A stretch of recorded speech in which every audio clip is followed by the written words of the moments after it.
It's time to talk injuries with one of the experts from OrthoCincy Orthopedics and Sports Medicine. The great thing about OrthoCincy is they have specialist locations and services all over the tri-state. This includes walk-in orthopedic urgent care at 5 locations with extended evening and weekend hours in Edgewood and Anderson. You can learn more at orthocincy.com. That's orthocincy.com. Joining us this week is Dr. Trevor Wilkes from OrthoCincy. Let's talk about Trey Hendrickson.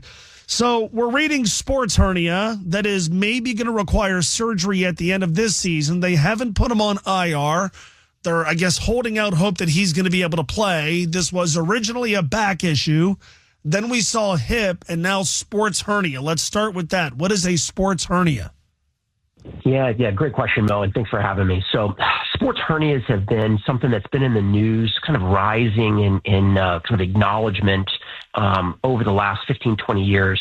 So what it really is the group of muscles that represent your abdominal, oblique, and core muscles, as well as your groin muscles attached to the pubic bone of your pelvis. And where those muscles attach, you can develop tears of the tendons, so the soft tissue attachment to the bone, and that's what actually differentiates a sports hernia from like a regular hernia that people have heard about with their regular doctor. You see sports hernias primarily with explosive athletes that do pivot kind of twisting sports, so hockey, power hitters, soccer, and football are kind of the classics. How was something like this diagnosed? Because the injury was first reported as a back issue, and now it's a hip injury. Yeah, so that gets to the rub of why I think it's been rising in people looking for it. But it's really what we call in medicine often a diagnosis of exclusion, meaning you got to make sure it's not other things first. There's really no definitive test that tells you it's a sports hernia, which is one of the hard things. But so generally a constellation of symptoms. So where the athlete's complaining of, you often do some plain x-rays, make sure there's not a bone issue. MRI can definitely show some inflammation in the area. But it's really a diagnosis of making sure it's not other things first and then coming to this diagnosis. So reading that surgery in the off season is a possibility. So what determines whether or not surgery is going to be needed? Yeah, essentially the failure of non-surgical care. So typically we'll begin athletes with a short period of rest, just like you would another soft tissue injury. It can vary by severity, 4 to 6 weeks. But if an athlete proves that they cannot come back to their explosive sports afterwards, then surgery is often indicated. The surgery is something that's been kind of developed and enhanced and gotten better in the last 10, 15 years. Recent studies have found about a 90% success of returning to sports after this surgery. So, but he could still perhaps play through something like this despite needing surgery down the road?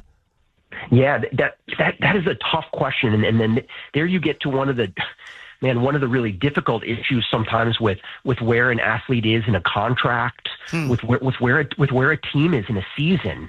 I think if an athlete feels like they can perform at a high level that helps the team, and their pain level is acceptable, it's right, Mo. Sometimes you can play with it and then have surgery in the off season. You actually seen that with several hockey players recently.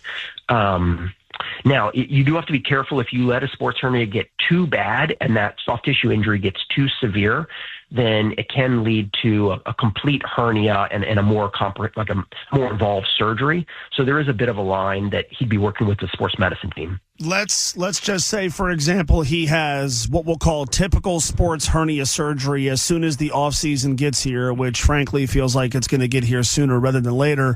How would that impact the next season or his offseason training, that sort of stuff? Yeah, so it's a 3-month recovery process.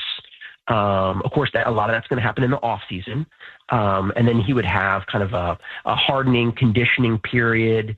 But again, it's a reasonably good 90% success in getting back to play. So that's reasonably favorable for him. Let's talk about Cam Taylor-Britt. So he came out of the game against Pittsburgh with a foot injury. He was in a boot in the locker room on Monday using a scooter. Surgery likely for what is being called a Liz Frank injury. I've heard this term before, but I'm not sure I know what it is. What is a Liz Frank injury? Yeah, so it's an unfortunate one. Liz Frank injuries are a really difficult injury to the ligaments that hold the bones in the middle of your foot. So if you think about your foot and you think about the arch of your foot, there's a constellation of little bones in there called the cuneiforms, and they help your foot kind of move and bend and twist and do all the things that your foot can do to accommodate to the ground. And when you tear those ligaments that join those bones together, it's just a really bad injury.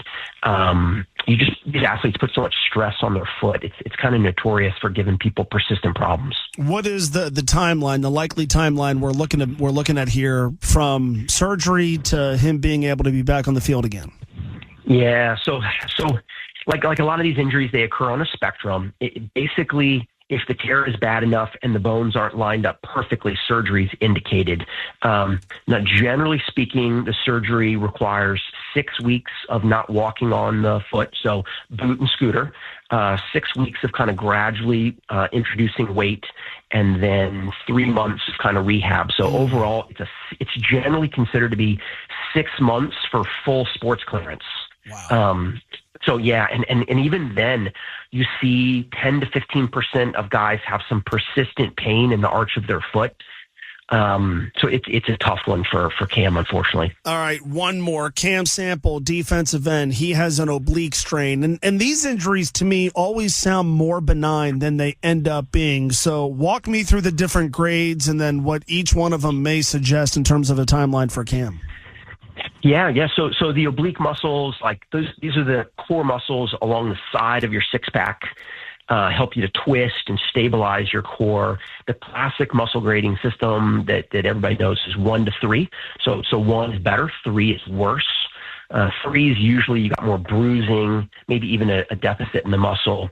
Now there's actually some really interesting data, Mo, on these injuries from Major League Baseball.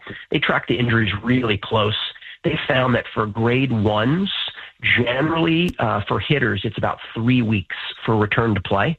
So if we kind of extrapolate from some of that, for a low grade injury, you're looking at 3 weeks. For a higher grade injury, up to 6. Wow. It feels like we talk about this with baseball players all the time. Does this sort of injury for a higher contact sport complicate things? Yeah, I think it does. Yeah. I just did a little bit of research for this. The best data I found was from baseball, but yeah, football adds the whole other level of contact, as you said, and getting hit there and the constant, potential to re-injure that muscle. So, and I do think it's a little harder. Yeah, certainly seems like it. Tremendous insight as always, Dr. Trevor Wilkes from OrthoCincy. We appreciate the time. We will chat soon. Thanks so much. Thanks for having me. That's our guy, Dr. Trevor Wilkes from OrthoCincy. I say it every week because I believe it. The great thing about OrthoCincy is they have specialists and locations all over the tri-states. This includes walk-in orthopedic urgent care weekdays, 9 a.m. to 9 p.m., and Saturdays, 9 a.m. to 1 p.m. at both Edgewood and Anderson. Easy because you don't need an appointment, and cheaper than going to an ER whenever you have an urgent orthopedic injury. Go to orthocincy.com. That's orthocincy.com.